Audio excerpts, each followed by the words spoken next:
Hey, this is Carl Leobson at the University of Arizona, and I want to talk to you for a few minutes today about internalizing and externalizing behavior and why it's important that we consider the difference between internalizing behaviors and externalizing behaviors. First, let me tell you about a study that was done probably a dozen or more years ago by some researchers, and they wanted to see whether or not kids in schools received services to help them out before they ended up in an adolescent psychiatric drug and alcohol treatment facility.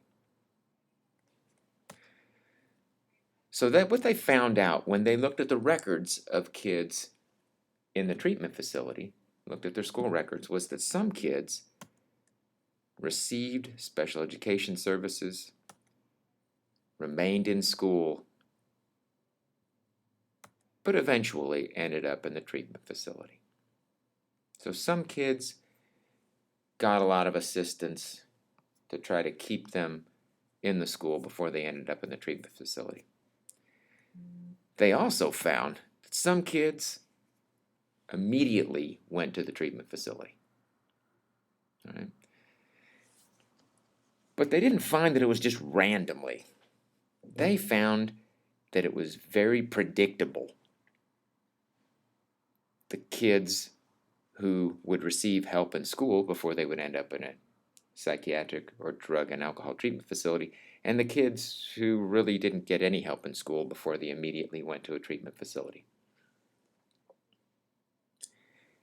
What do you think that group of kids was? In fact, these researchers could walk into a room and just look around the room and point at people and be able to tell who had received assistance and who had not received assistance in school before going to a treatment facility.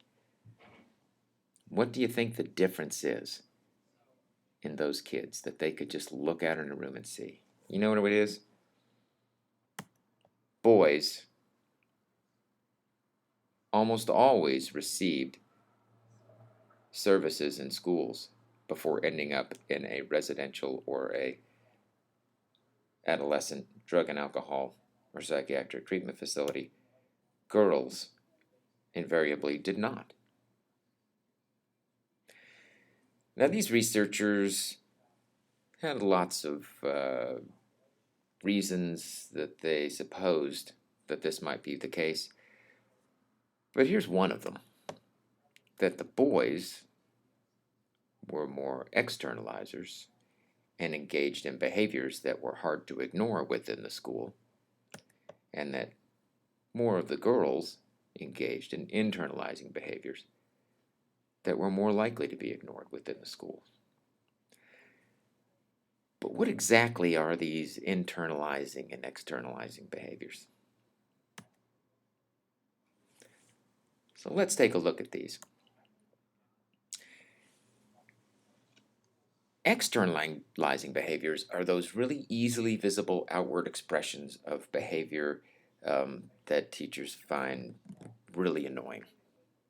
Internalizing behaviors are less easy to see and inwardly directed expressions of behavior. So externalizing behaviors, the kid who, when the teacher says it's time to do work, kid stands up, throws a chair, and says, "I'm not doing any of this stuff." Internalizing behaviors, when the teacher says it's time to do work, is the kid who sits in the back of the room, pulls the coat over their head, and starts to pick at their arm until it bleeds.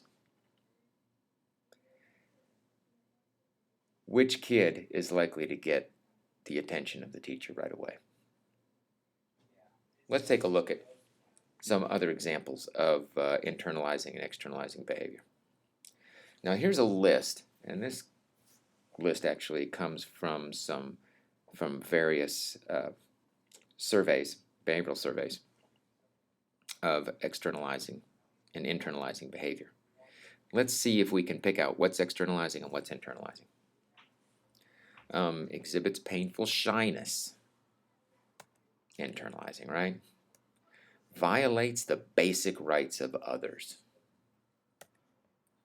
Externalizing. Is teased by peers. Internalizing. Is depressed. Internalizing. Has tantrums. Those are kind of outward and large. Violates societal norms and rules. Probably externalizing. Although you can see how some of these might fit in either category, can't you? It also is not to say that a child fits neatly in one category or another. Children, and we all, exhibit combinations. But the issue is which of these types of behaviors is more likely to receive attention and more likely for us to bring the teacher to engage in. Right? Is neglected by peers. Internalizing, uses lewd or obscene language. Sure, I'd go with externalizing. Demonstrates obsessions. Probably internalizing. I'm going to leave you to determine the rest of these. You might want to shut off the video for just a second, and when you look at these and try and determine for yourself whether they're externalizing or internalizing, and when you start the video again, I will show you what my choices were.